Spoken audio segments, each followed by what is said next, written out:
If you are a Salesforce developer appearing for the Salesforce interview, these questions can be really helpful to you. Let's move on to the first question. Says that in case of master detail relationship, if parent is deleted, child also get deleted. So can we stop this deletion using trigger? So as we all know, in master detail relationship, we have a parent and we have child. One parent have multiple child.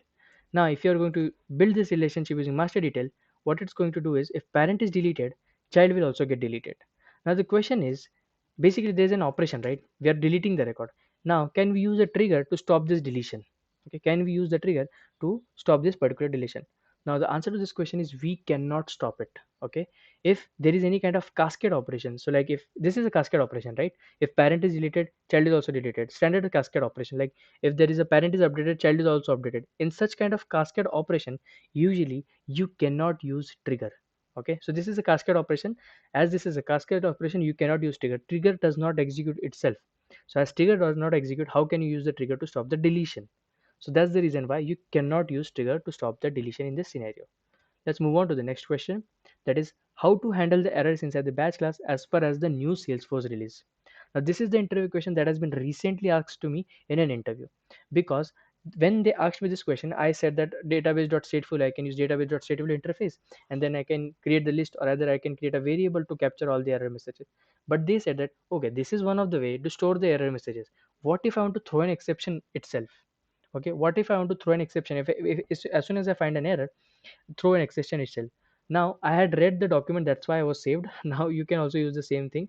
That is, we use database.raise platform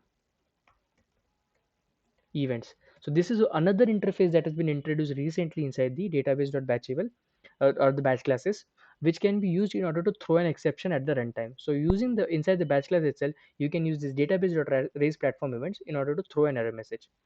So this is another question's answer. Let's move on to the last question. That is, if I'm going to change the data type of a field from text to pick list, will the trigger get fired? So let's say I have a text field and its value is Salesforce in 5 minutes. Right now, from Salesforce in 5 minutes, what I'm trying to do is I'm trying to convert this text field into the pick list. First pick list value will be Salesforce. Next will be in 5 and minutes. So what has happened is I've converted this text field into the pick list, and it has this following value: Salesforce different value, in different value, 5 and minutes different value. So at a time I can only select one value at a time, right? I can either select Salesforce, or either in, or either 5, or either minutes. But if you see over here, this is a data loss issue, right? I'm losing the data over here. Previously I had Salesforce in 5 minutes.